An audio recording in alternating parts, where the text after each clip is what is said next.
We are live on the Wrestling Inc. Friday Night Podcast. So live that Roman had to let us all know, started barking. You should have let it fly. Let those choppers fly. We need a third co-host. Glenn is not with us today. He has suffered a brutal injury, and he will be soldiering through it and back better than ever on Tuesday. I am Alfred Konuwa at This Is Nasty, joined as always by our returning champion, NYC Demon Diva, Issa. What's going on, Issa? I can't wait to talk about one segment that just won me over tonight. You and me both. That makes me so happy. See, I had no idea I was so busy freaking out about one particular segment. Who knows if we're talking about the same one, that I didn't really get to see what everybody else thought, but big fan of it, and I hope that we can love on it today. But a lot to get to on SmackDown and Rampage, two actually kind of big shows in terms of, especially Rampage, I guess, in terms of storyline development of what we're going to see next week on Dynamite. But before we get into any of that, a lot of news as always. Lots of news, starting with some good news for AEW Dynamite. AEW Dynamite had its first show over 1 million viewers since March 23rd. 1.023 million, number one on cable. That is up 17% in total viewership, up 16% in 18 to 49. So very good night for Blood and Guts, which was a pay-per-view kind of match where two cages, kind of War Games-esque. And they did deliver in that second hour with the Blood and Guts match. Did similar numbers, a little down from last year, but still very big numbers for Blood and Guts, of course. Didn't really mention the Forbidden Door show on this show. This is more back to mainstream, kind of promoting for the masses, and it really paid off with the show. I don't know what you thought about the Blood and Guts match, Eastside. I still haven't seen the Wednesday pod, which I will get to. But what were your thoughts on the Blood and Guts match from AEW Dynamite this week? I had fun watching it. I thought it was a little bit clustery in the best way possible. I nitpick at a few things, but you can see it in the Wednesday pod. Overall, I thought it was a lot of fun. Now, what does the ratings tell you about Forbidden Door? Because I can't help but to think they're trying to sell it out into the press as it was a success. But how do your ratings drop to 700,000 viewers, and then as soon as you're done promoting Forbidden Door, you go back to 1 million? I mean, granted, the Forbidden Door, the whole thing just felt like a setup for Blood and Guts. I'm sorry. I felt like Blood and Guts was more promoted than Forbidden Door itself. But I just feel like, is Forbidden Door a success or not? Because like you said, it was barely mentioned on the show. I had a few issues with that on Wednesday because that match took so long that it didn't give them time to kind of like discuss what happened on the pay-per-view. Not a lot of mention of Pac. You had a brand new champion crowned on this show, and he didn't even show up on Wednesday. You had Claudio make his debut. So if you didn't watch Forbidden Door and you tune in on Wednesday, and all of a sudden Claudio comes out, you're like, wait, what? But I'm happy that the ratings are. I had a feeling that if people didn't want to mess with Forbidden Door, they would just come right back after. And we'll see if they're able to maintain this, because I do feel like they have been setting up Blood and Guts for weeks. So I had a feeling it was going to pop a rating. Yeah, and that's what we've been seeing in terms of the last several shows promoting Forbidden Door. It just seemed like a third of their audience tuned out of it.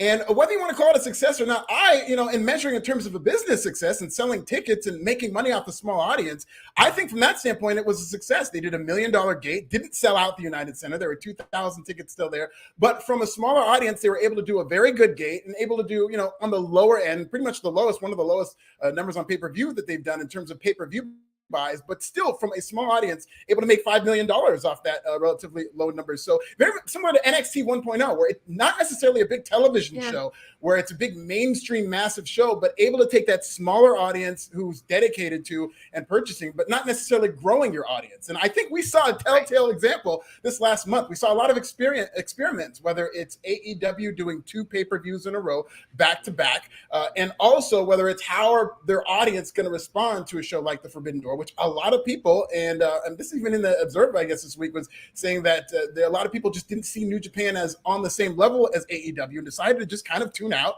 not buy Forbidden Door. You saw that drastically in the numbers. It's not one of these things where you're spinning. I mean, lowest number in a year, their second lowest Rampage ever. Like, some of these numbers were disastrously bad in terms of who was watching the show going to Forbidden Door. So from that standpoint, I don't think it was people would educate themselves a little bit better. That's all. Because I'm not an avid viewer of New Japan. Honestly, I tune in once a year, and that's for Wrestle Kingdom. But even if you never watch it, if you Google and research how they're able to sell out the Wrestle Kingdom for 2-3 nights in a row, like New Japan is no small company like some people are trying to sell it out to be. It's just not in the American market, but it doesn't go to make it a small company. I seen some of those tweets across my timeline, and I'm like, don't sound so uneducated, you uncultured swine. Anyway.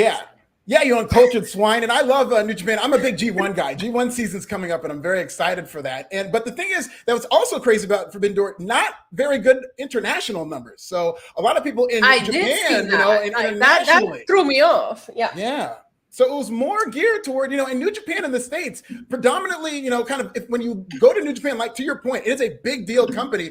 And especially in Japan, it's major leagues where it's consumed like a sport. It's 60-40 men, women. But New Japan in the States is very, very, very heavily skewed male, very heavily skewed hardcore, and a much more smaller size slice of that wrestling audience. And that seems to be who bought the show, who consumed the show. So very interesting experience. If they make this long-term and they're able to educate their own American fans as to these Japanese people, and then also next year, years forward, if they're able to get Kenny Omega and Okada, CM Punk on the show and stuff like that, I think that will help the Forbidden Door brand. But for now, that's really just very small. I would love to eventually see Forbidden Door go to Japan and host the event in Japan, because I think that will be a game changer to how their audience sees New Japan Pro Wrestling, and I think it's a big deal for both companies, but I really do feel as some people came off as AEW is doing New Japan this big favor, and I'm like, why are people not really putting some respect on New Japan's Pro Wrestling's name? Like, it's not, I think it would be fun to see AEW go to Japan and host the pay-per-view there. Yes, absolutely. So those are the stats and the news from AEW Dynamite, and not all good news. As Adam Cole, I think we saw that with a very good show and a very excellent IWGP Heavyweight Fatal 4-Way that seemed like it was trending toward a great match until the finish really kind of ruined it, where Adam Cole seemed to have collapsed, and they went straight to the finish where Jay White got the pin. Something seemed to be terribly wrong, and it was, unfortunately, as Adam Cole, who was just coming off of an injury, his first match back, suffered what's called a very serious concussion. So there's no timetable for concussions, as everybody's different. But if it's being diagnosed as a very serious concussion, I don't think we're going to be seeing Adam Cole for a little bit there. But he did suffer a concussion. He was able to walk off on his own power at the event. So this is just going to be waiting it out, doing impact tests. And so not really a timetable, I don't think, for Adam Cole's return, he said. Let him take whatever time he needs at this point. I do think the injuries are going to start hurting, because these are some big names that we see down. And we still don't have a confirmation about what happened to Santana on Wednesday. I mean, I think Meltzer reported that they believe it's a torn ACL. That's 6 to 9 months. I don't know if that's what it is, but that's what's being speculated about. Santana is a world heavyweight champion here, singles, in one of the companies here in Puerto Rico. So they also have not reported anything in regards to, how he's doing and what's going to happen. But these injuries, man, like, I don't know. I feel like a lot of people are talking about, should they slow down? Should they not? I feel like a lot of these injuries happen in moments that you don't even expect them.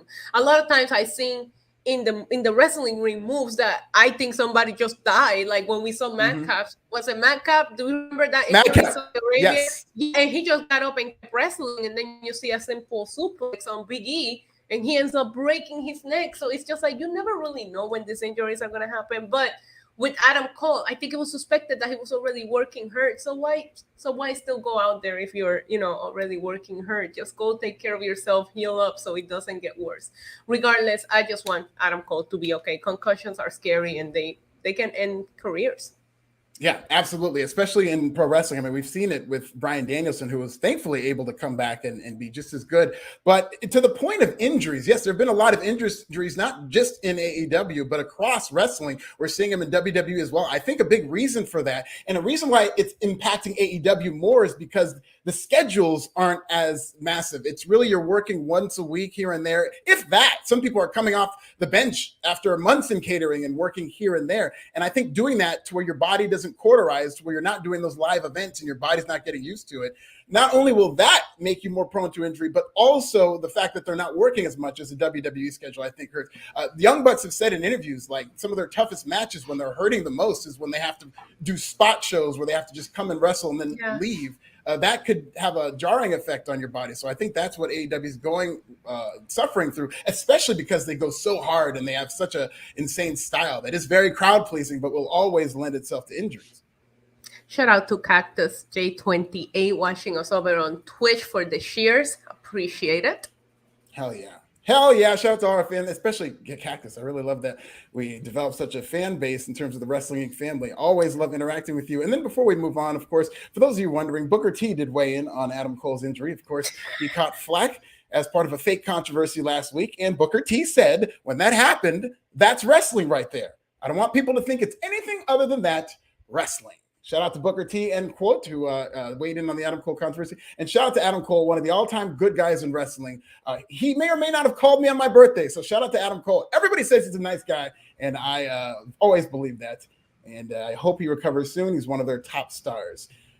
Speaking of top stars, Issa, this kind of broke my heart this morning. A top WWE NXT superstar is reportedly a free agent. Io Shirai is still not signed her extension offer to remain with WWE. She has been telling friends close to her, reportedly, that she has plans to return to Japan when her contract is up. And as of this writing, as of right now, she has not signed any extension with WWE. Still apparently a free agent. She is married to Evil, I believe, in real life, who is a big star in New Japan.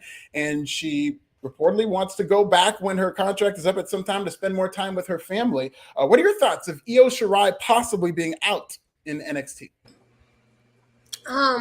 I read that WWE did offer an extension and she is choosing not to sign it. I see a lot of people, again, comment on the situation saying, I can't believe WWE would let her go. They're not trying to let her go. She's wanting to go. And those are two complete different ways to report this situation.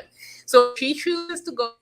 Listen, where am I sitting right now? Puerto Rico. Homesickness is a real thing. And sometimes you have to give into it. It's good for the soul. Yeah, absolutely. And that everybody's got their own situations going on. And what she does with her family and her happiness is obviously top of mind. But just selfishly, we just did that top women's champions. And I spoke very highly of Io Shirai and how dominant she was as champion, how great a job she did carrying herself as a champion, which is very hard to teach. There's a lot of little things that go into carrying herself. Because it happened, Alfred. Smile because it happened. Don't be sad that it might be ending. Okay, that's good advice. I will not be selfish, but I really hope we haven't seen the last of Io. Dr. Seuss. Dr. Seuss. Oh, hell yeah. It really is. That sounded very poetic. I would have guessed quote the Raven. Who's that? The guy who wrote that. But that's great on Io Shirai. So hopefully wherever she goes, I'll support her. If she goes to Stardom, that'll be good for them. And she's one of the best in the world, legitimately, man or woman, one of the best wrestlers in the world. Yep, agree. And our final story, speaking of one of the best wrestlers in the world, this is going to piss people off. Logan Paul is signed with WWE. Yes! And he's coming for The Miz. And it looks like he's signed like a full-blown, not necessarily a full-time contract, which I don't think he should be doing, but he will be working multiple premium live events through 2023. So Logan Paul, a part-timer. This is funny because now we're seeing WWE and AEW's philosophies at play, where AEW coming off the Forbidden Door, more of a hardcore wrestling zeitgeist. WWE, they're signing the NIL athletes and the ones with big TikTok followings. And this guy, Logan Paul, listen, I've never seen or heard a Logan Paul podcast, but I know who he is because he's that big of a deal. Oh my God, Impulsive. The podcast name is Impulsive, and it is great. I actually think the podcast is kind of like what changed his career. Logan Paul was a very controversial YouTuber. He was also like 19 years old when he was putting his vlogging content out there. So I think the podcast is kind of like what turned that around for him, and the boxing career also. Adopted son of Puerto Rico. He keeps building himself from Puerto Rico everywhere he's fighting. Even at WrestleMania, he built himself from Puerto Rico. I can't hate on this. I think this is a smart business move. People like Logan Paul, Bad Bunny is gonna bring you a whole different audience that is not currently watching wrestling, a younger audience which wrestling desperately needs. I think it's a win-win for everybody. I personally thought he looked great at WrestleMania, and it looks like he's training. He looked great. And I'm not even saying for an athlete or for a podcaster, for a wrestler, he looked incredible. The way he moves, he's clearly a good athlete. I think that even when he boxes, I saw the Floyd Mayweather fight. I thought obviously he looked awkward as a boxer, but he's got the type of athleticism that I think if he worked at boxing for years, training. He could legit be a boxer. He was training here in the island with some serious names. I don't know if you know this, but we're pretty good at making boxers and baseball players. No, don't mean to brag, but Puerto Rico is known for those two things, and criminals. But that's beyond the point. We do make some good boxers, and he was training with some big names out there. So listen, I think he's dedicated, he's committed, and I just don't see him half-ass anything. He reminds me of a YouTuber podcasting version of Bad Bunny. Bad Bunny doesn't go into anything to just half-ass it just to get a paycheck. They go all in. So I'm really excited to see what he does. I think it's a great business move by WWE, and I like the guy. Yeah, shout out to Puerto Rico. Shout out to Logan Paul. I'm very glad that he's doing this. I really think that he brings something to wrestling, especially as a heel character. I know that they have this weird obsession with making him a babyface. This guy gets more heat than anybody in that locker room, in either locker room for either company, because people just generally have decided they want to hate you. And that's something that not everybody's going to have. People are committed to not liking Logan Paul in ways that they are going to pay to see him lose. That's part of the model that made the Paul brothers millions of dollars through Triller, through their boxing ventures that they've made, his fights with KSI. Was I not telling you recently how these YouTubers are making mad coin, like crazy money, putting together these crazy like boxing matches that are all staged, but they're really selling and making good money out of them? And the money is coming from the fact that people are emotionally invested in seeing whether it's the Logan Paul brothers win or lose, mostly lose. And they're great heels. They really understand that psychology of pro wrestling, which is what you have to be a great, whether it's a great boxer. Look at the great MMA, UFC fighters like Conor McGregor, Chael Sonnen, Ronda Rousey, the ones who draw money, they all stole from wrestling. They all stole. Chael Sonnen word for word would do Bret Hart promos or superstar. Like Conor McGregor will do the Vince McMahon walk every time he walked out to the octagon. Like that's where they get it from. When MMA, I always liked MMA, UFC. However, I do think it started picking up when they made the storylines. These press conferences will go crazy. Conor McGregor was a big part of that. Nate Diaz, Ronda Rousey. I missed that version of Ronda Rousey because Ronda Rousey was a savage when she was doing those press conferences for, to promote UFC. Brock Lesnar, but he went in there with wrestling experience, so we can't really, But that Brock Lesnar promo after his match, I'm gonna drink a Coors Light. How can you forget that moment? Come on. Get on top of his wife. Yeah, I mean, can you blame him? But anyways, it's good stuff. It's good stuff. I did see somebody in the chat say that to get out of this island, you have to. Usually I just take a plane, so I'm just saying. I want to go to the Puerto Rico. You're gonna have to show me around Puerto Rico one of these days. Just come over. You don't even need a passport, just your state ID, bro. It's the best. Oh yeah, I'll be bad Bunny and everything. Oh yeah, he usually hangs out at the bars. I know exactly. Listen, it's not that I'm a stalker, but I know exactly where the man hangs out at. Okay. Him and Roman Reigns, huh? Speaking of, do you know? Go on Twitter later and look at my nails. They are Calladita inspired nails. Ooh, I know you love that song. I know you love that song. That song single-handedly got me into Bad Bunny's music. So shout out to that song. And a shout out to SmackDown. Let's get into the event. The pretty legit go-home show for Money in the Bank, which is tomorrow. So Money in the Bank, they're having a Money in the Bank summit. A lot of trash talking, everybody running down their accomplishments.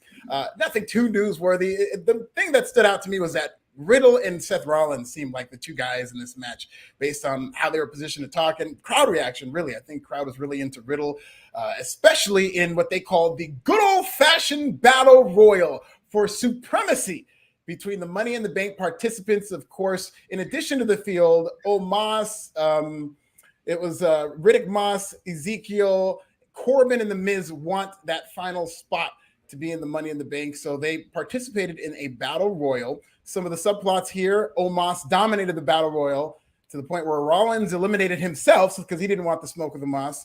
It's not that he don't want the smoke, it's that he's a smart guy. He has a brutal ladder match to fight tomorrow. Why would you deal with brand supremacy? Nobody cares about brand supremacy. I personally thought Rollins, I would have done the same thing. Why would I hurt my body today when I have a ladder match to compete on tomorrow? Bye. You guys fight for Raw.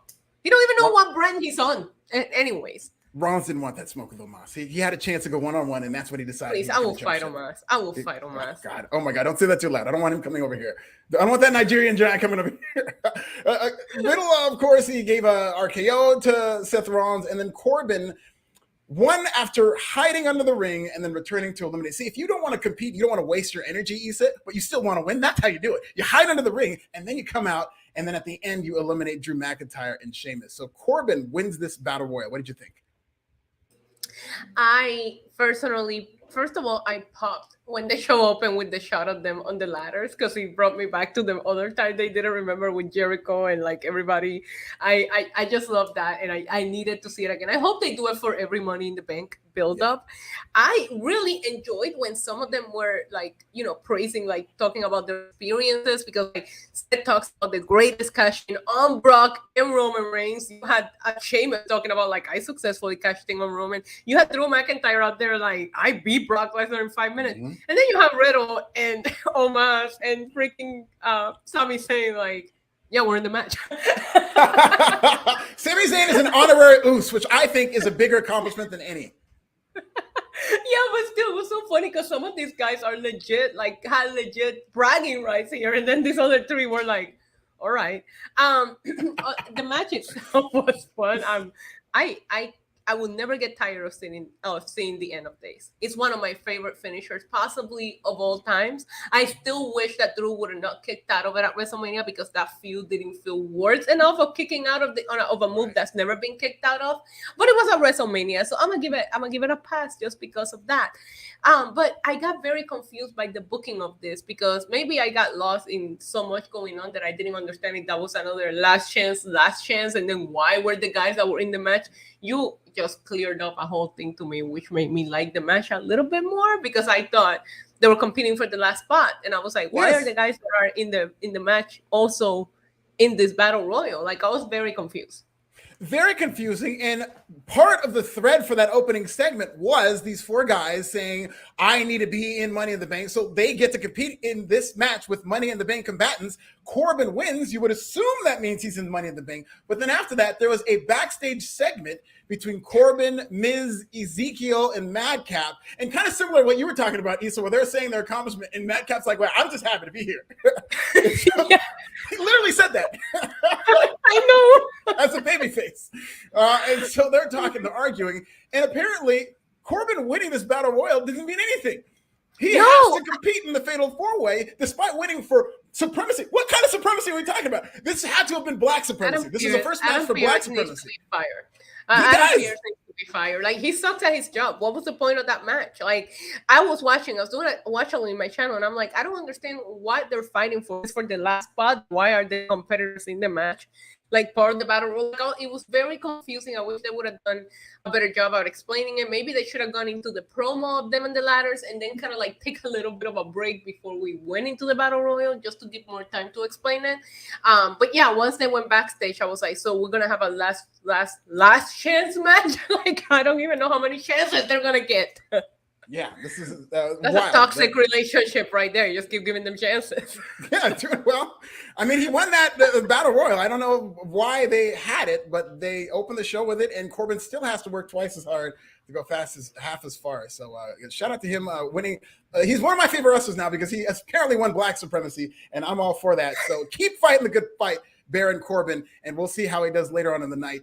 We had a recap. I didn't get to talk about this segment with Natalya, which I thought was fantastic, where she mocked Ronda Rousey. And when she threw the baby card at Ronda, I freaking died. I thought it was hilarious. And Ronda no-sold it. Like, Ronda totally no-sold the stroller. It was great. A lot of people didn't like it. Listen, I don't know what's wrong with me, but recently I've been liking a lot of things that a lot of people don't like. I don't know why. I thought it was the best thing that they done building this feud.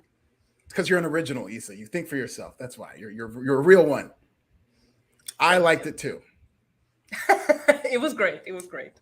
We get into, so the Viking Raiders, this is another reboot for the Viking Raiders. They're now called the Shielding Raiders, okay? Shielding Raiders. The new vicious Viking Raiders with their pretty new shields. And one thing I kind of thought was funny is that, they have to have these WWE lines. So Michael Cole said, the Viking Raiders have to plunder, pillage. And then he waited. He was so careful about that. He goes, and raid. because there's pillage and something else, but he was so careful in saying pillage. He took like 3 beats. That? He said they're going to pillage and they're going to raid. So there's no confusion as to what he said. I love that. Michael Cole's actually pretty good on the show. Clear about it.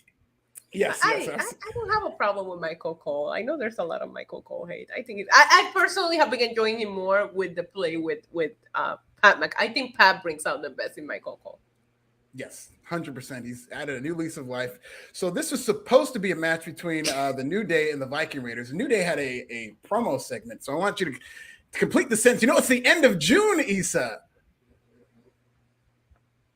Yeah. Julian. That's the joke that they did that kind of worked. And of course, Xavier Woods had to pay. Did it, Alfred? Did it work?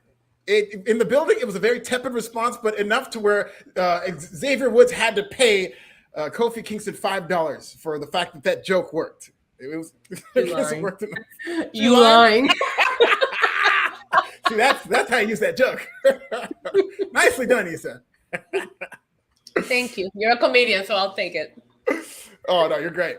Unfortunately, this match did not happen. New Day got jumped by the new Vicious Viking Raiders. That's how they were introduced, by the new Vicious Viking Raiders. Jumped to the New Day, used those shield to beat the hell out of them. So that's 2 weeks that the Viking Raiders have laid out the New Day, Issa. Do you think these are they just put makeup on the shields that they were going to use for the shield? Because you remember the rumors were that Vince wanted the shield to come out with actual shields.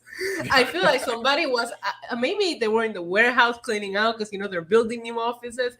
I don't know. I feel like maybe somebody found them and they were like, what are we going to do with this? And Vince was like, we need to use them. So they just made them Viking Raiders decorations and gave them to them. Recycled, yeah. Yeah, but I will tell you one thing.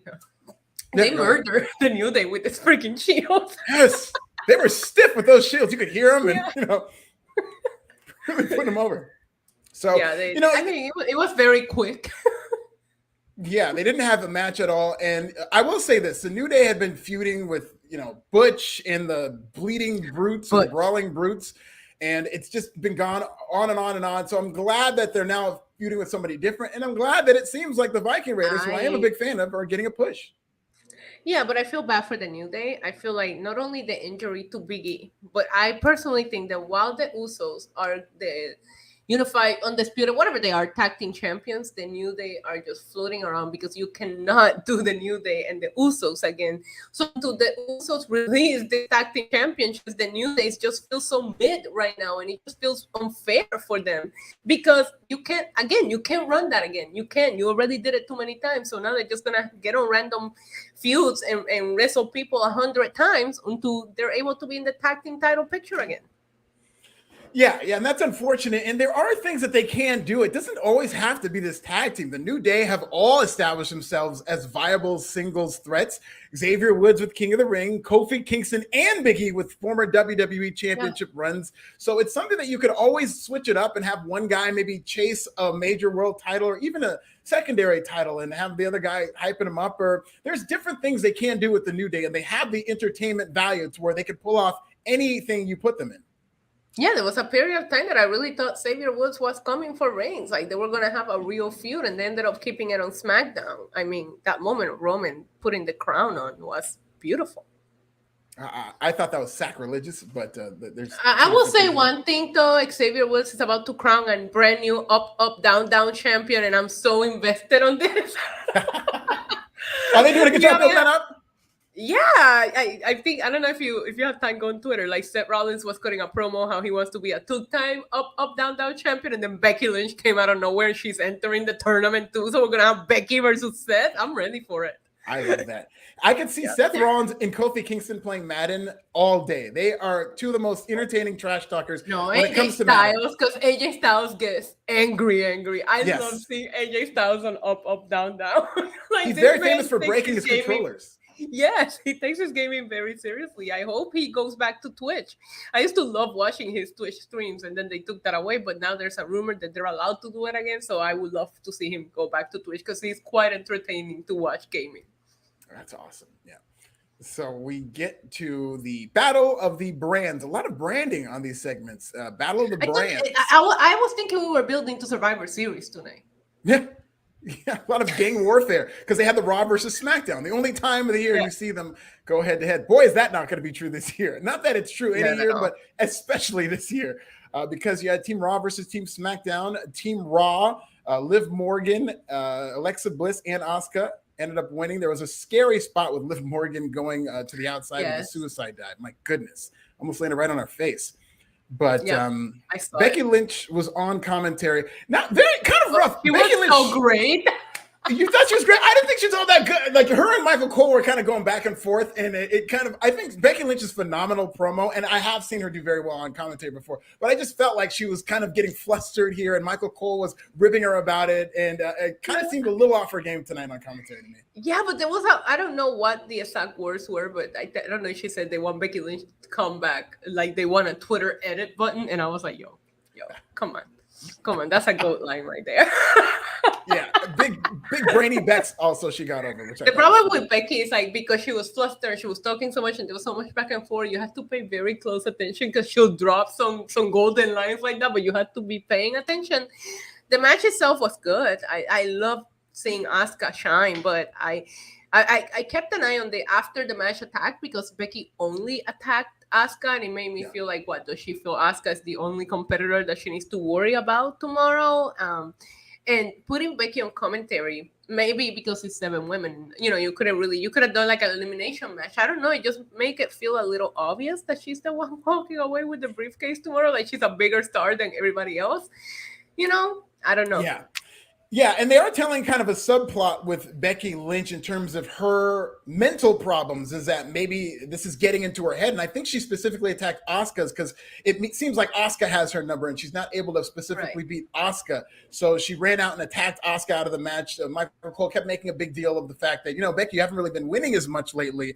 Is that because there's problems within your head? So maybe they're going to play on that, and that might be why she loses. But Liv Morgan got the big win here. She got the pin with the Oblivion on Shotzi. The bridesmaid, never the bride. Yeah, and they're really talking up Liv Morgan as, this could be her moment. So that makes me think she's probably not going to win this thing. She never wins a big one. That's her gimmick. Never had a championship. Hopefully WWE, I don't think this has been their plan all along. I just think that they just haven't seen Liv Morgan as championship material for whatever reason.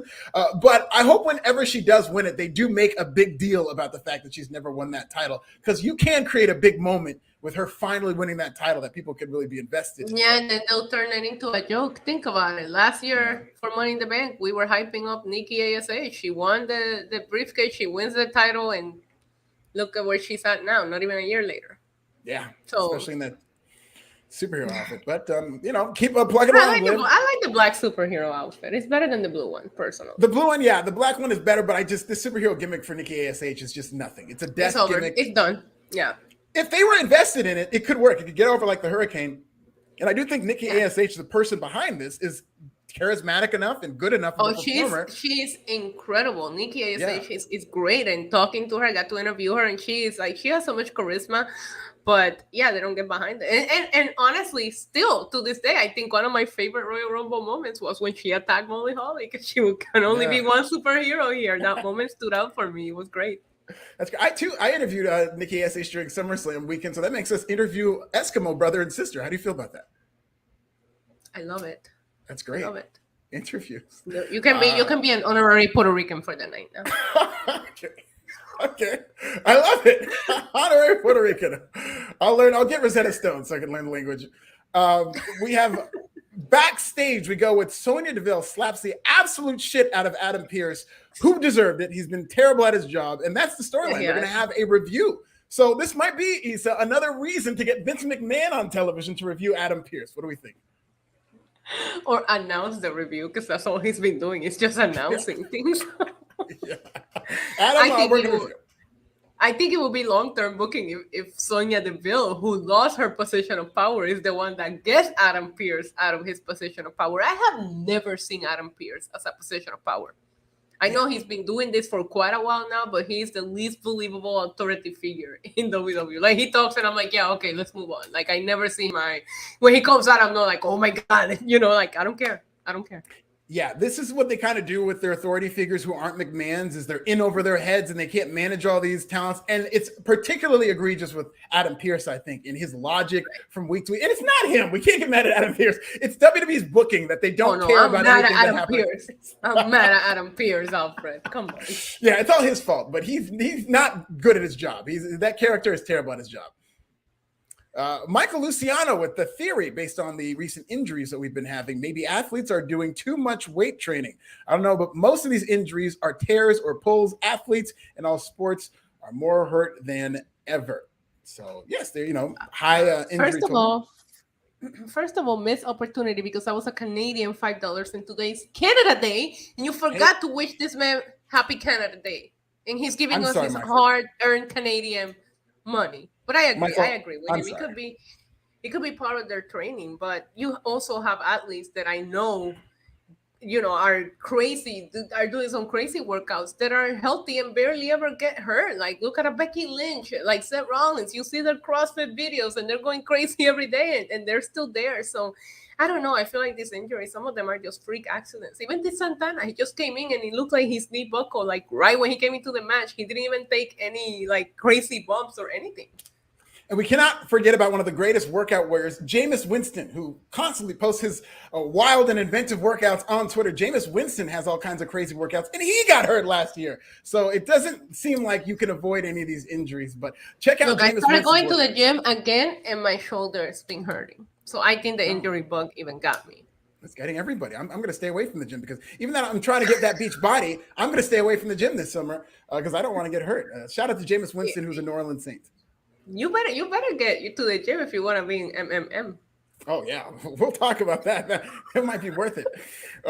We're close there. Before that, we got Ask Them Anything. This is an interesting segment to where Street Profits and the Usos are in a interview segment called Ask Them Anything, moderated by Caleb Braxton. These questions were horribly written because they were so stupid. long and they overdrawn. were stupid. It's stupid. If I'm asking the Usos anything, I'm not asking them, are you afraid to lose your titles? No. Yeah. And there was a random question and this is what I took away from this, is that Caleb Braxton, a very rambling question, but the end of the question was, and also I heard that the Street Profits have problems. And it kind of caused a murmur, and it was kind of sitting there. And, Montez Ford said, oh, no, that's just the dirt sheets. But let me tell you something. Montez Ford, if you've seen him lately, has packed on the muscle. He looks like a completely different person. Bianca Belair has been talking about The Rock wants to see him get pushed. Like, they are going to do something with this guy sooner rather than later. And I don't think it's a coincidence that they just kind of snuck in this line. A seed was planted. Before a match that I think they're going to lose. And I'm telling you, coming out of that loss, I think they're going to start to turn those wheels of Montez and Angelo Dawkins. Montez Ford is going to be a star when he becomes a singles wrestler. Not that I love him in a tag team, but I think he's going to be great.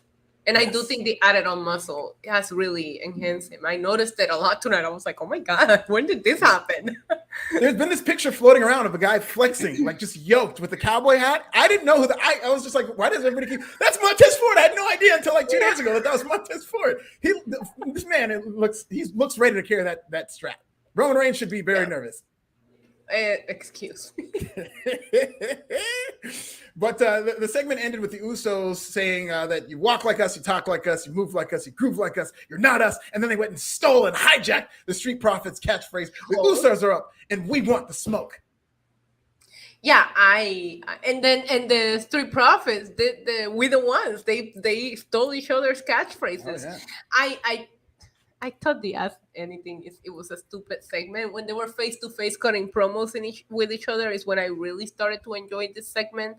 Like, if you're really going to do Ask Me Anything, like, why don't you ask the Usos? Where the hell has Roman Reigns been? Like, ask questions that people really want to know. Like, like, they did that with the Street Profits, but the whole, are you afraid to lose your title question was so stupid that I was like, oh, this segment already lost me. But when they were face-to-face cutting promos on each other, I love both of these teams on the mic. They're very real, right? The way that they cut their promos is very real. So it's kind of from the streets. Like, I love their vibe. I love their swag. So they could have just had them come out there and maybe do a contract signing or maybe just do a post-off in which they go off and cut the promos. I didn't feel the Ask Anything was necessary, but I ended up enjoying at the end. Let me tell you, if this was a legit Ask Me Anything with fans, able to ask them anything, the questions would be way messier than what we got. What would you have as Alfred? Where's Naomi? You know what I'm saying? There'll be some people asking messy things about whatever. You know, listen, there's a lot of messy questions you're going to ask the Usos. I would have probably asked super inappropriate questions about Roman Reigns, honestly. Oh, okay. I would have been like, since you guys are so close to Roman Reigns. Before you even ask, they're like, no, we don't have his phone number. We're not giving it to you, Issa. Damn it. All right. Ask them anything. So we'll see. Maybe they'll do it and they'll do it as a shoot version. I would love to see that a segment. But speaking of segments that I love, Issa, it is time. Oh my God. It is time for the best segment you will see, not just tonight, but this week. Might have been the best segment I saw all week. Max Dupree, aka LA Knight, aka Eli Max Drake. Dupree. Yes, that's how he comes out. And the ring introduction is a GOAT ring introduction. Max Dupree! He's out there. He's got the mic flag, the Maximum Male Models in all caps, and he's ready to introduce his two newest clients. He's doing a great job being understated. He spent his whole career, and I've given him crap for this, and I take it back now, but he spent his whole career ripping off Stone Cold Steve Austin and The Rock. This is his best work because he used that charisma that he's always had, but he channeled it. And he was understated. And he was talking about them like somebody who was salivating over two monsters of men, two sculptures. First off is Mace, as I've been saying for weeks, who is his first client, but he's not Mace. No. He's not Mace. He is Marseille. And Max Dupree is talking about a svelte 36-inch waist, his 42-inch inseam, his latissimus dorsi, his beautiful hamstring muscles, and of course he's showing his ankles. He's got the capri pants going. He's got the floral print t-shirt. He's got the glasses on. Bro. And Max Dupree is describing this man, this Adonis of a man, like he is God's gift to modeling. But we're not done yet. He is. No, I know, but I just want to say at this point, my juices were already titillated. Oh, we have the juices. As he said, and we've confirmed on this podcast, juices were titillating, not only on this podcast, but nationwide. Wow. Titillating juices. It's great to hear. Great to get confirmation. Breaking news, everybody. You run with this story. So as the juices are titillating, we get our second edition. Another one of my favorites, somebody I love, who I think they need to do more with. It's Mansoor. But no, he said. It's not Mansoor. It is Mansoor. He's Mansoor, and he's got the cross-body fanny pack, a man after my own heart. He's got the capri pants going. He's showing his ankle. He's got the beautiful beard that's symmetrical, and the juices are titillating everywhere. This is a new Maximum Male Models. Now, listen, Issa, I don't ask for much, okay? I don't like asking people for much. I'm a male Cancer. We like staying in our little hermit crabs with our little circles and not really getting out of that. I would like to enter a new circle. Please. Let me join Maximum Male Models. That's what I want, okay? I haven't really shaved. It's usually more trim than this. I'm easily the most handsome man in all of wrestling media. Let me be an honorary member of Maximum Male Models. I am begging you. I liked it that much. Issa, let's get your thoughts. I'll be right back. I'll be right here with you, but I'll be back in 10 seconds as we get your thoughts of the greatest segment of the night. 10 seconds, he says. He says my juices were definitely titillating. I think everybody's juices should have been titillating during this segment. Honestly, I see people in the chat. I would love for you guys to let me know if your juices were titillating. I have no idea what Alfred is trying to pull off here, but I'm kind of excited about this.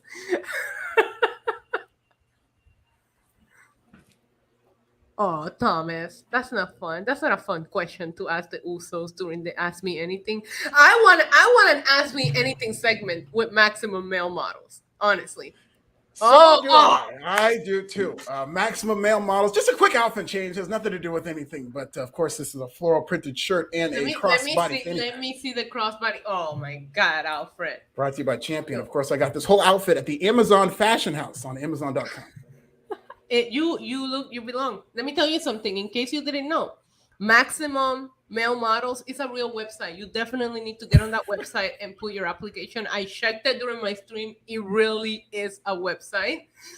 I love this segment so much. First of all, to make it as a supermodel, you need height. And Marseille had that height. I gotta tell you something. He went from pass to smash as soon as he came out. Like his status changed. automatically. I don't care what anybody has to say. Must say, it's the best he's ever looked. This man has had a very odd career. Completely off topic from the segment, but what an odd career he has, from an announcer to Retribution. Now keep him here. He has peaked, and this is where we need to keep him. Now, man, Swa, I was not expecting. And I gotta tell you something. He understood that his weakness is, I'm gonna look Matt Short next to Matt Say. So this man was making love to the camera. And that will help you make it as a supermodel as well. If you don't got the height, you just gotta got that sex appeal, and he had it. I loved everything about this segment. I wanted to hate it. It came to the point that I was like, I kind of want to hate this because I don't understand why I'm enjoying it so much. Go on Twitter. My reaction is all over Twitter. I started playing RuPaul Supermodel. I was dancing. I was loving everything going on. Check it out on Twitter because I know I'll get copyright claim and I'll have to trim it out of my actual watch along. But I thought this was great. And I think a lot of people are reacting a lot more positive than I thought, because I was like you, Alfred. I was like, I'm afraid to open the TL because they're going to take all the fun away that I just had. But that wasn't the case. A lot of people were really loved this segment. And shout out to Max Dupree, because I really do think him narrating and Pat's reaction, like Pat's commentary. Yes, Pat McAfee's also going to make this a great gimmick because he was great in this segment. Yeah, it felt very Ezekiel. Like, it brought me back to when Ezekiel came out and you're like, that's Elias, what the hell is going on? And Kevin Owens made it work. Now I'm a little over it, so I hope that doesn't happen to this. But it felt like one of those segments that you're like, this probably should have not worked out, but this is working. So please do not mess this up next week. Like, keep it going. I don't know if it's going to add, I don't mean to break your heart, Alfred, but it's MMM, and we have 3 M's in the fraction now. So I'm not sure if there's going to be room for any more. No, it's okay. We can put an M. I'll join the faction. It could be A. It could be MMMA. So we can add Alfred Konuwa. And it's not Alfred. It's not Alfred. It's Alfred. Oh my God. So this is funny. Somebody in my chat, because I was doing the watch along, and they said next week they'll start calling Ciampa champagne. That's good. I don't want him taking my spot, but that would be very funny if he did. I just want to say, if Max Dupree ever decides to add females, I don't have a problem with it being male, okay? Women have been objectified for long enough in WWE television that it's time for somebody else to take that role. And I'm here for, especially for Matt, say, call me. Yeah. But anyways, if he decides to add females, I'm tall. For a Puerto Rican, I'm tall, you know. What would be the name, Issa? What would be the maximum male model name, maximum female model name for you? I don't know, because my name is already 3 letters long. So how can you spin on that? I don't know. I like that. But no, like legitimately, I loved everything about this segment. I want to go back and rewatch it. Yeah, me too. I'm definitely going to. And Maximum Male Model, she's right. It's actually a legit website. I am currently, full disclosure, I am represented by Pacific Talent and Models, but only as a comedian and commercial actor. I confirmed with my agent, Jeff, that I'm only the talent. I'm not a model there. So I can be represented by other agencies if Maximum Male Models will have me. Please represent Alfred as your newest member of Maximum Male Models. You will not be let down. And they look good. Like you could tell they consulted with like an actual fashion person. It's not like Vince McMahon's idea of fashion. They look perfect, especially must say. Listen. Yeah. all 6 foot 8 inches of him. He's so like that. Yo, that waist, that the ankles were beautiful. I mean, everything about this was incredible. I love it. The show peaked. The night peaked after this segment. The night peaked. I couldn't move on from after. It's like that's all I wanted to talk about. Absolutely. So Maximum Male Models looks like they're off to a promising start. Then we get to the main event. Of course, Baron Corbin, Happy Corbin, who now has to compete again after winning the Battle Royal, and he's competing against Zeke, Miz, and Madcap Moss. And of course, Happy Corbin hit your finisher, the End of Days. But yes. Madcap Moss stole the victory over Zeke and won the match. So Corbin seemed like he was in line to get that last spot. Madcap stole the win, so he gets a spot. And of course, they're still building up Happy Corbin versus Pat McAfee. So your thoughts on the main event and a potential feud between Happy Corbin and Pat McAfee while I change back. Okay, no problem. So I personally thought this was a nice surprise, you guys, because I was going based on the booking of last week's show, in which we saw the speculation that Drew and Sheamus were out of the match, and then they had to win another match, and they ended up staying in the match. I personally thought that it was going to be Baron Corbin winning the Fatal 4-Way. So I wasn't expecting Madcap to walk away with the win here. I really thought they were just going to let Baron Corbin win again, and then it was just going to be a whole... okay, we just did the same thing twice, like we did last week. But no, I think Madcaps is a nice addition to the match. I mean, if you want me to do odds at winning Money in the Bank, I haven't looked at the Las Vegas odds as of right now, but I'm pretty sure that Madcaps is probably the lowest. But I think he'll do some crazy spots, and I think that he'll help. You know, he'll look great in the match. He's going to be wrestling with incredible talent in this Money in the Bank ladder match. So overall, I personally think that... Did you...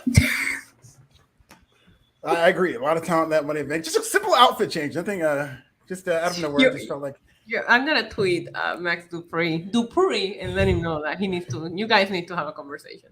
This whole outfit brought to you by the famous French fashion house of Target, ladies and gentlemen. So Target? I know my taste. God.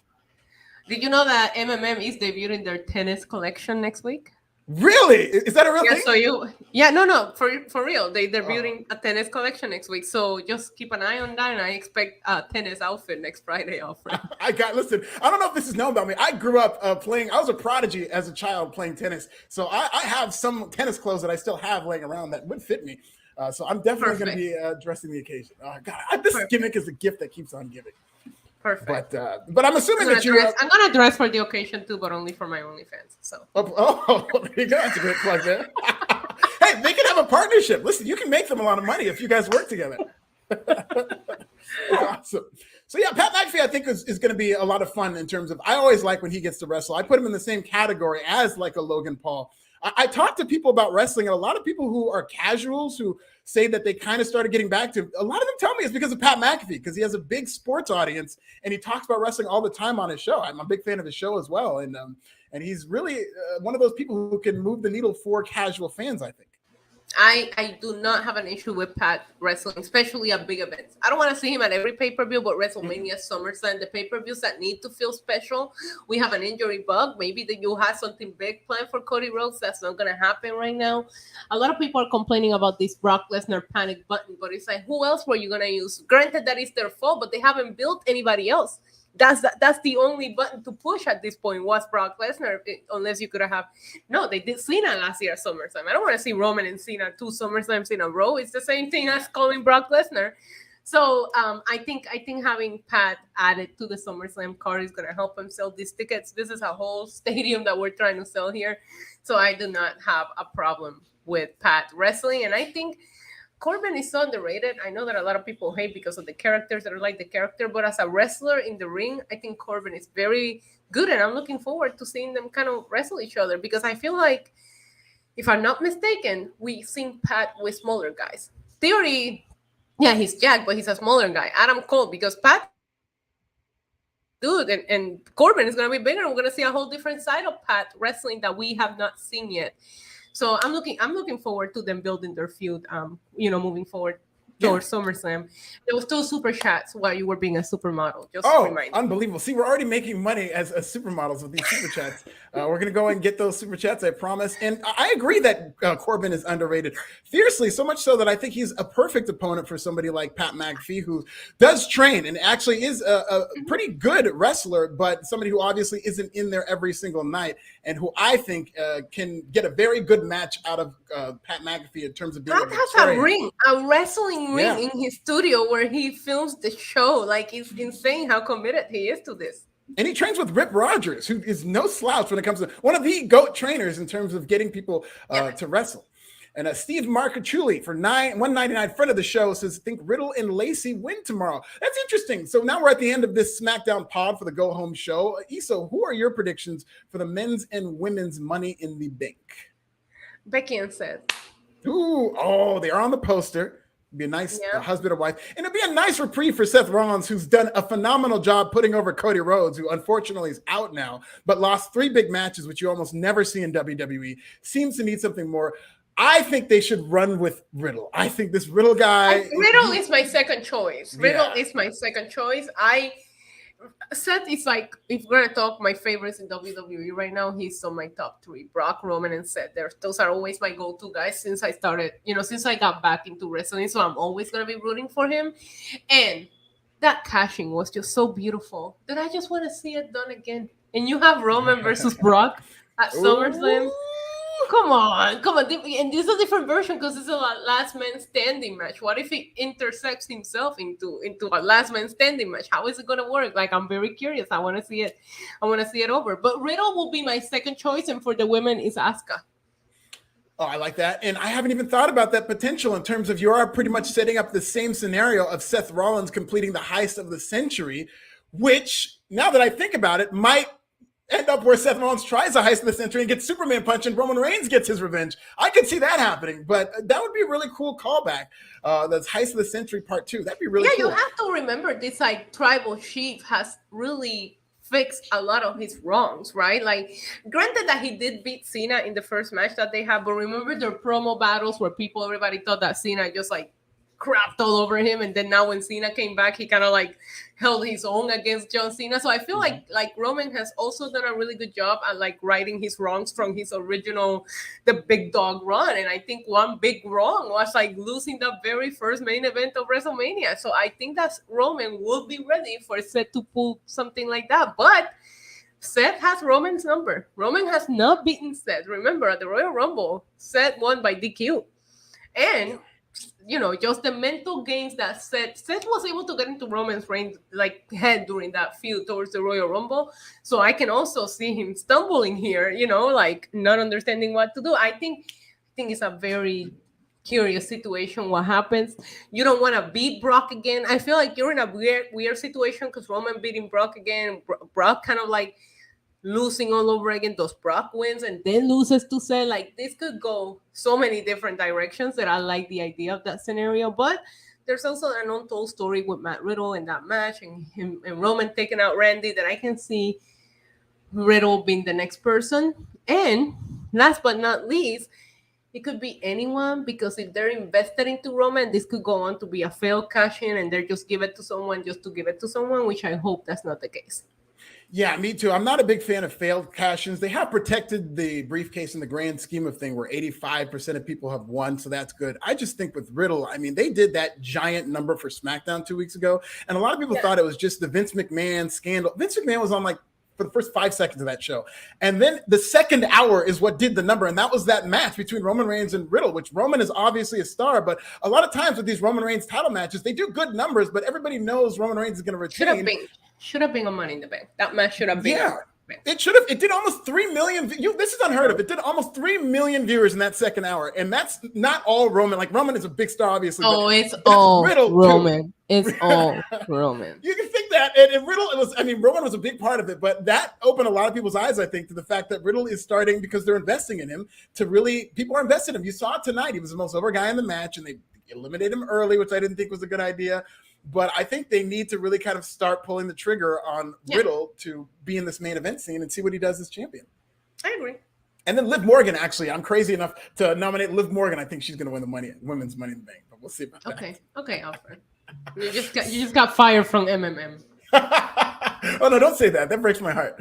Stellar Justin Lopez, friend of the show and my drinking buddy here in Inglewood. We're going to be at the Corner Bar for WrestleMania. Rick Martel, Tyler Breeze in Hell, even Sylvain Grenier did this gimmick better. Oh, come on, Stellar. No. Marseille, I should have read this before I posted this. Marseille looks like if you ordered Velveteen Dream on Velveteen Dream Witches. I'm sorry. No. I never looked up Velveteen Dream and went, oh, okay. And tonight Marseille got the, oh, okay, He did look. If you're going for, I don't know if they're going for female viewership, what they're doing here, but Marseille looked the part. Yes. Okay. A lot of couches. A lot of couches are going to need dry cleaning after this. Oh, yeah. Juices were tilted. Oh, and he does look better with his shave, clean shave, and he really does have that model look. Because I remember him as Mace, this like big imposing giant from Retribution that really didn't do anything for me, but he does have the model look. I think both of them. Listen, there was something because when they had him as a commentator, he was clean. He was wearing the suits, and he didn't look like he looked tonight. Yes, so shout out to those kings. So that's MMM and the SmackDown. If you watch anything, just go back and watch that segment and watch it again and again, as I will after this podcast. But we still have another show, of course, AEW Rampage, emanated from the Little Caesars Arena in Detroit. Big crowd. I hate the name of that arena. Do you not like Little Caesars pizza? It depends on how drunk I am. Oh, yeah, $5, hot and ready. It's not even $5 anymore, though. Oh, really? They upped the price? Oh, inflation, of course. Yeah. Unbelievable. But so that the arena, which shall not be named, okay. I like this segment.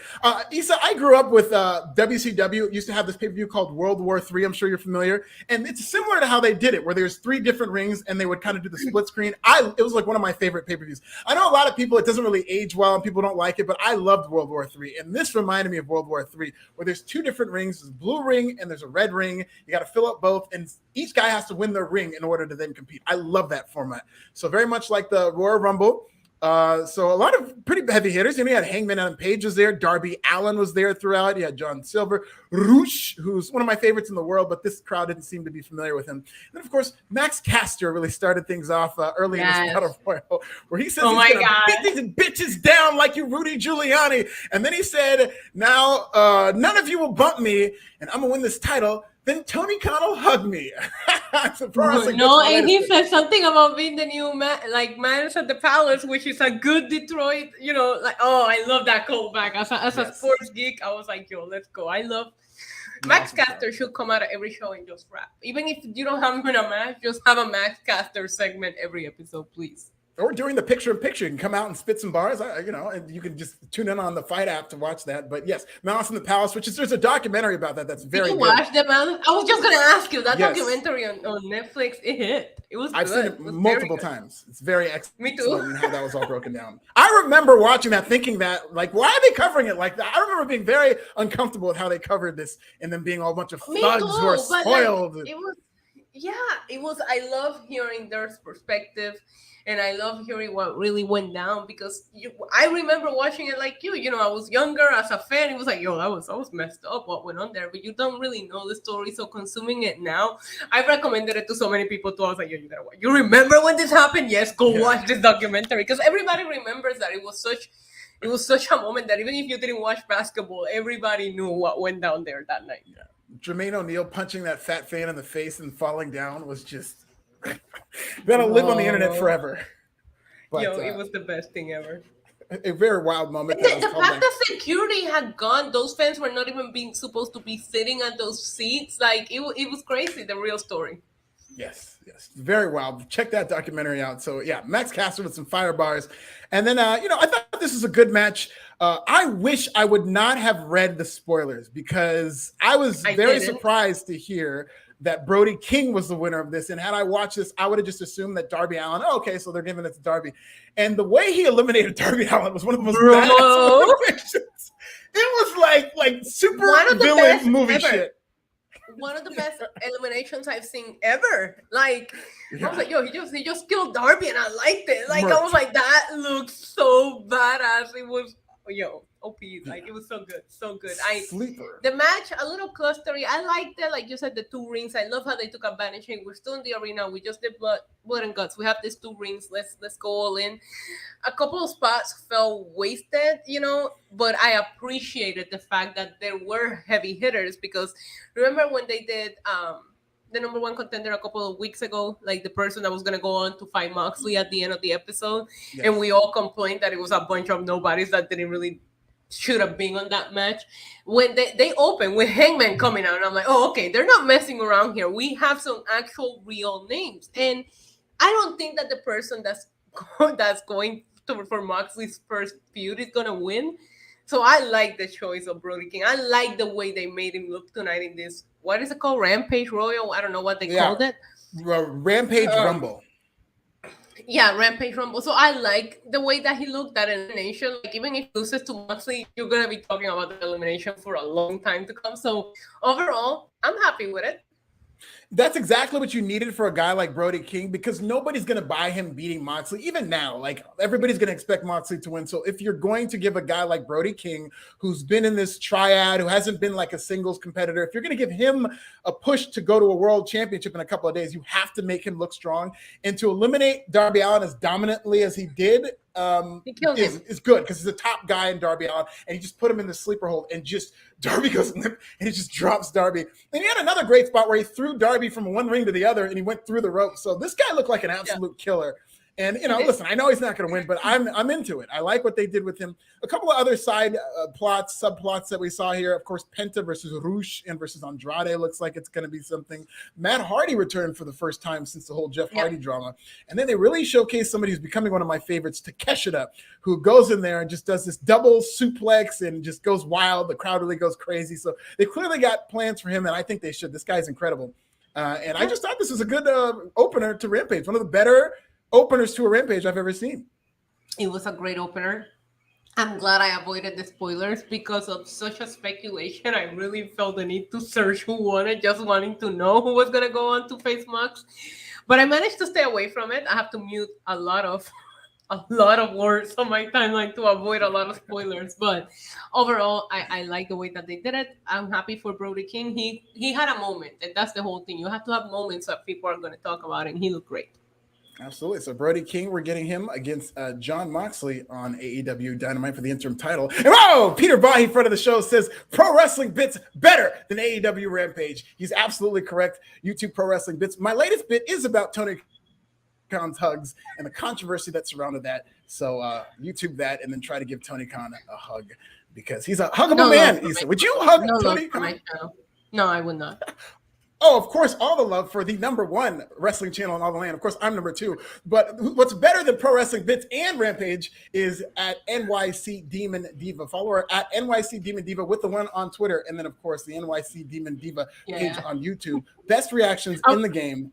Unbelievable. I would not hug Tony Khan, but I would definitely use his hugs as a meme, which triggers a lot of people when I'm just lighthearted. Like, I tweeted a picture of him hugging Cesaro, and I put me Bad Bunny's new album. Like, that's a lighthearted joke. That's, like, I'm not making fun of him. I'm literally, that's how I feel about the album. If I could hug the music, I would. You had a couple of them that were really funny. I like the one about Roman Reigns, too. Those really good. Oh, yeah. Me and Roman Reigns, all 3 appearances. No, you keep doing that. Those are very funny. So, people are always going to get offended, but real good stuff there for the best reactions in the game. Of course, we got an interview with Hook. He's relatively quiet, but he did say that most people don't think anything essential is invisible to the eyes. Man, I love Hook. I don't like him talking. Like he actually delivered this very well, but I just like him as a mute. I don't want him talking. I'm telling you, this whole I love Danhausen. I love how over he was on Wednesday. Obviously he's the hometown boy, but I feel like ever since they pair Hook with Danhausen, it changed his vibe a little bit. Yeah, I don't want him talking. I want him coming out of Rampage, kicking somebody's ass, and leaving. And remember, the first time he talked was because of Danhausen. I need somebody to uncurse him and go back to the badass Hook. Yeah, maybe Danhausen could curse him so that he can't talk anymore. That could be something. Yeah, and if he's gonna talk, all he needs to say is, "You don't even know me." That's it. That's all I want him to say. You know what I want him to say? I want him to say, "Butch." That's all he should say. It's funny because his dad, Taz, was like that. He started out as kind of a mute and it was very intimidating. But then when Taz started talking, then I'm like, oh, okay, yeah, he should always be talking. This guy can actually cut a promo. And that's not necessarily the same with Hook, because Taz was a great promo, despite the fact that he was good at being quiet. But Hook, I think, should just be Hook doesn't have the presence that Taz has, right? Like, Taz is an intimidating dude that doesn't have to say anything to make you scared of him, right? And then when he starts talking, he has that intensity. Hook doesn't have that look, and he doesn't have that intensity when he talks, which is what makes it so awesome when he just comes out and just fuck somebody up. You know what I mean? Because like you don't expect that from him, and then he just leaves. Like I like it's almost like a careless vibe, and I like that version of Hook, and I feel like we haven't seen that since that we are paired up with Danhausen. That now they're not even like addressing, because when they said, "Oh, I loved FTR, and I'm always going to take an FTR match over anything." But when they're like, oh, Danhausen is going to find 2 partners to take on Max Caster and the Ass Boys, I thought Hook was going to be involved in that because it only makes sense. And they didn't even do that. Yeah, absolutely. And it does break my heart that Max Caster and the Ass Boys aren't really a thing. They were just getting going. It's one of my favorite acts. And apparently they're splitting and but Billy Gunn's with them. Anthony Valiant can walk. It was a miracle, Alfred. Yeah. He can walk now, and they really wasted it by making him look like a klutz. But at least I wanted it to be Danhausen trying to curse him and him reversing the curse somehow, or like a curse going wrong and now he can walk. Like that would have been awesome. That is a way better idea than what they did. I love that. Yeah. They had Yoshihashi and Hiroki Goto versus the Young Bucks. We're still doing Forbidden Door. This match, I felt like it was just kind of your standard Young Bucks match, but with 2 rings, they really took it to another level, especially for the finish where they did the dirt sheet driver, or the Meltzer driver, whatever you want to call it. The Meltzer driver using the 2 rings. Oh. Yes. It was amazing with Nick Jackson jumping from one ring to the other, doing the Meltzer driver. Great looking finish. They had a lot of great spots. I like this match, but it's like the Young Bucks have established this level where they had like one of the greatest matches I've ever seen in wrestling on Rampage just a couple of weeks ago. So this wasn't as good at that, but it's not fair, but it was still a good match. And they did all the things, and Young Bucks won. Yeah, at this point, I mean, I can't wait to get it because we'll get there. But at this point, I feel like if you announce FTR or the Young Bucks for a match, regardless of who their opponent are, and you enjoy wrestling, sit back and enjoy, because they're going to put in a good match no matter who they wrestle against. And I respect that, because if you're wrestling against 2 guys I'm completely not familiar with, it's going to make me invested. And that's what happened tonight. I watched for the Young Bucks and I ended up really enjoying the match. Yes, absolutely. And we have a segment, speaking of people who we're not familiar with, Jonathan Gresham, who a lot of AEW fans, I'm sure, are not familiar with. ROH champion Jonathan Gresham. Shout out to Terminus, black-owned business.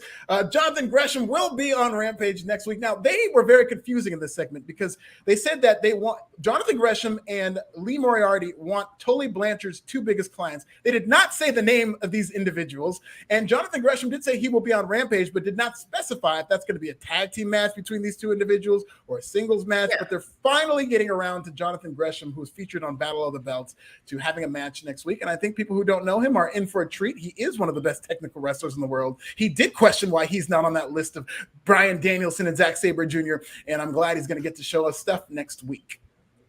Can't wait. Can't wait. You sound ecstatic. Again, listen, I don't blame you, because they don't do a good job like promoting these people in terms of ROH. I feel like they put ROH on the back burner. And ROH does not titillate my juices. Okay. So it's very dry for ROH. We had a very dry show here. In terms of ROH. Yeah, he's going to have to do more to promote the brand of ROH so that we can really care about when people Agreed. And I think he did a good job putting the belt on, I think it's a TV championship belt that Samoa Joe has. Yes. But now he's not on TV, which is so good. Our King is filming a movie or something. Like, it's awesome that they're branching out. The AEW needs that. But without Samoa Joe being on TV, which is one of the few champions that I care about. I like Mercedes, but she's also never on TV to showcase she's the women's champion. So I just wish they did a little bit more with them. I think that with Forbidden Door, a lot of these people have to take a step back, and I'm happy to see them coming back, being featured on TV. Yes, and shout out to Colin and Toa Leona, Colin, who follows me on Twitter. The Gods of Agony, of course, were the 2 individuals in question. Hey, big guys, very impressive guys, a lot of good workers in ROH, great workers. But again, Tony Khan, it's on AEW to promote ROH, the brand, and they're going to have the Death Before Dishonor pay-per-view. So I'm guessing there's going to be a lot of promotion for that. But at the same time, again, this is a very small slice of your audience. You're going to need to balance growing the company to the masses and this hardcore wrestling comfort food, because you could fall into the trap of alienating the audience, as is what happened for the Forbidden Door buildup. We get to the main event, Nyla Rose versus Toni Storm. Nyla Rose had a pretty good line where she said, if Marina Shafir is the problem, I'm the goddamn catastrophe. So Marina Shafir in Nyla Rose's corner. And that was the story of this match, which Marina constantly interfering. It's weird because So Nyla Rose, there was a O'Connor roll spot to where Nyla Rose pulls off the turnbuckle pad. So you're thinking that's going to factor into the finish. But no, Toni Storm just wins with a pendulum DDT, no turnbuckles. They beat her down. Of course, Thunder Rosa comes to make the save, and they do the respect angle between Toni Storm and Thunder Rosa. So it seems, even though Toni Storm did say she wants to keep chasing the title, that they're going to do the respect thing for now. I don't know if they're going to move away from them as rivals for now, but Thunder Rosa and Toni Storm stood tall to end the show. What did you think about this main event, Ace? I have a lot to say and a little to say, right? A lot of nothing. But why is Nyla Rose what Marina Shafir? It's never being explained. I love Nyla Rose. I love seeing her on TV. I think she's great, but they just started coming out together without a simple video package, backstage segment, nothing. So I have problems with, I've always had problems with how they tell stories with the women in AEW. You put them in the main event on your show that 300,000 people watch, but I'm not going to make a comment about that as I just did.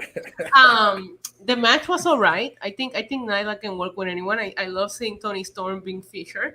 Wonder where Ruby Soho has been. They featured Toni Storm more than Ruby Soho since she got here. Tina was already on YouTube. And then you put Thunder Rosa, who retained her championship at Forbidden Door, not mentioned at all on Wednesday, and you put her for a whole 30 seconds as an afterthought to this match. Not fair to your AEW World Champion. Not fair. Also, Tony Khan, you didn't fool me on Wednesday. The only reason why you put the women at 8:30, it was because you had a 1 hour match. So they still ended up getting the shit segment before the main event. I just want the women to be featured better, because I feel AEW has such a talented roster and there's no story being told here outside of the respect factor. Yes, but I feel Thunder Rosa should be featured a little bit more and feeling like an afterthought to a different match. And I'm not okay with that for your world champion.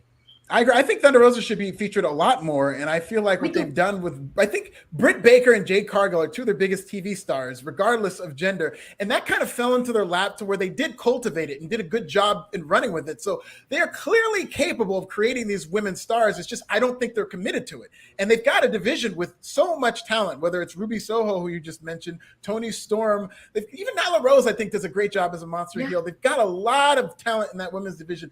I don't think there's any excuse as to why they shouldn't have a good division with all these contenders, a lot like what NXT does a good job of in terms of building up a strong, deep division of women.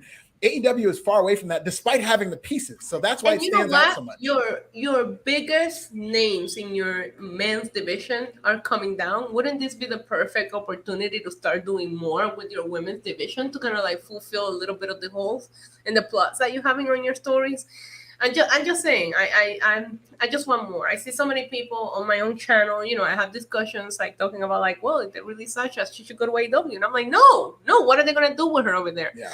Put a product that will make somebody at the level that Sasha Banks is say, okay, I'm going to go over there, because if I'm Sasha Banks and I'm looking at this, I'll be like, I'm better off just sitting here collecting my money and having fun. Yeah, keep getting them checks. Sasha Banks, and this is what you can say about a lot of people in AEW. Even Athena, we're seeing this already with her. Great debut, big pop, and then slowly but surely, sometimes violently quickly, you see them flame out and go away for a while, and they don't really have the follow-up. It's a great debuting company. Yeah, but Athena and Jade are having a great feud on Twitter. It shouldn't take Twitter. They shouldn't be building these feuds on Twitter because they don't have TV time, So I just want more for the women, and I feel like now there's opportunities. Forbidden Door is out of the way. You put Thunder Rosa and Toni Storm in there to be politically correct and have a women's match in the card. Like, I don't care what anybody says. I'm not leaving that theory. I'm sticking to it. So okay, we're done with Forbidden Door. Let's put the women in a better spot, because your guys are all going down slowly. So this is a perfect opportunity to say, okay, let me showcase this.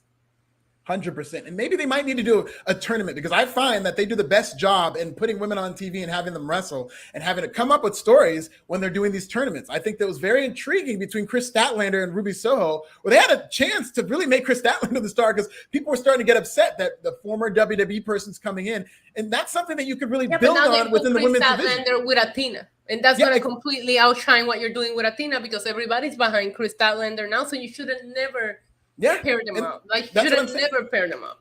Absolutely. And they had a chance to run with some type of story coming out of that tournament, and they've just gone back to defaulting and making her just kind of the background. And I just think they're doing him a disservice.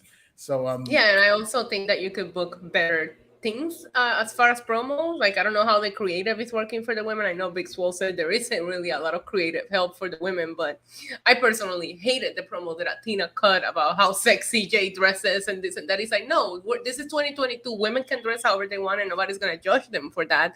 Right. You know, pick on her for her talent. Pick on her because she only has 33 matches under her belt. Don't pick on her because if I look like Jade, I'll never have clothes on. Honestly, you will have to be like, please get dressed. So it's like admit it. I feel like any woman will look at her man and go like, why are you even dressed? Like it's perfection right there. So I just didn't like that, and it felt very like, oh, I'm so sexy. Like it felt very Mean Girls 2002, and it was like, we don't need those kind of promos anymore. Like let's talk about each other's talents. Let's talk about And they did that on Twitter. If you look at their feud on Twitter, they're going back and forth about like, you got fired, you come here to prove yourself, and you only have to like their Twitter feud is much better than whatever it is that they're booking on television. Same with Ronda and Natty. Like there's Twitter is great. Exactly. And Jade is fire on Twitter. Her and Britt Baker have gone back and forth and had some pretty heated debates on Twitter. And if that's what it takes, and AEW just maybe they need to just feature on Twitter and you show the graphics. Maybe that's what they need to start doing if they can't write these storylines, just showing what they're doing on Twitter. Take an hour of your YouTube channel that you want to put so much product on and do some kind of like the bump. I think the bump, I know a lot of people don't watch it, but it's great. They kind of go over what's going on in the company, the storylines. They feature tweets, not only from the wrestlers, but the fans. They're wanting to make the fans so happy. Like, add something to your programming where people can see that all of that is happening. Absolutely. Well, that is your show for Rampage and SmackDown. Pretty good for both. I thought both had their moments. Each had something on the show that I really, really liked. Of course, more so on SmackDown, but Rampage had a great Rampage Rumble. Maybe not great, but it had a very entertaining Rampage Rumble then. And the two they murdered Darby. Like, we got to check on Darby, man. Seriously, we got to check on Darby because not only that, he got thrown around in that ring too. But the two ring setup is always fun. So I thought it was a fun show, and I hope this is an annual thing. After Blood and Guts, I hope they always do a Rampage Rumble because I think that format really worked. Yeah, me too. I enjoy the shows tonight, especially the male models. Absolutely. So shout out to Maximum Male Models. I will be watching and applying right after the show, and I'll keep you updated on my status. We will see you Tuesday for at NYC Demon Diva. I am at This Is Nasty Alfred Konuwa. Good night, everybody.